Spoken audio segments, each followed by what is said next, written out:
नमस्कार, मैं भास्कर पुरोहित एक एडिक्ट था। आज मैं आपके सामने बात करना चाहता हूँ, क्या नशा मुक्ति केंद्र में मारपीट होती है या वहाँ क्या होता है? इस भ्रम के बारे में हम क्लियर करेंगे।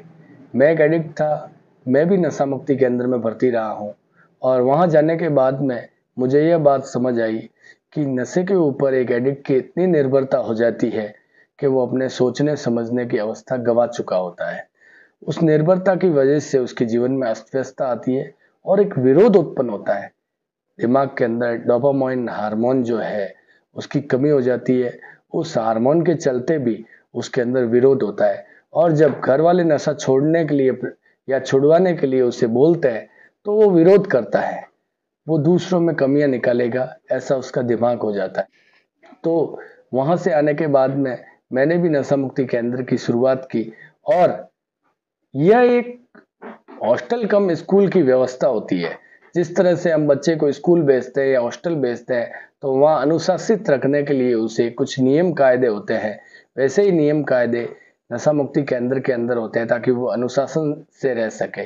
चूंकि एक नशेड़ी की प्रवृत्ति हमेशा विरोध की रहती है। पहले वो घर वालों का विरोध करता है, बाद में केंद्र आके यहाँ के लोगों का भी विरोध करता है।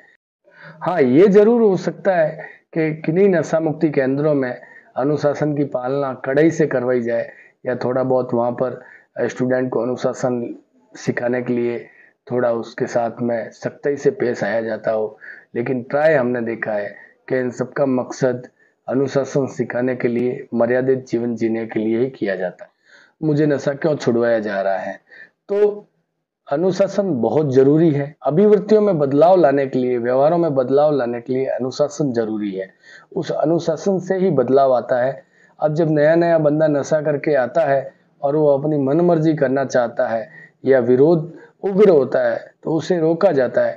उसे अगर मारपीट का नाम दिया जाता है तो वो दोबारा सिर्फ और सिर्फ वापस नशा करना चाहता है और नशा मुक्ति के अंदर का विरोध होता है, इसी को वो मारपीट का नाम देता है। इसके अलावा कुछ भी नहीं है।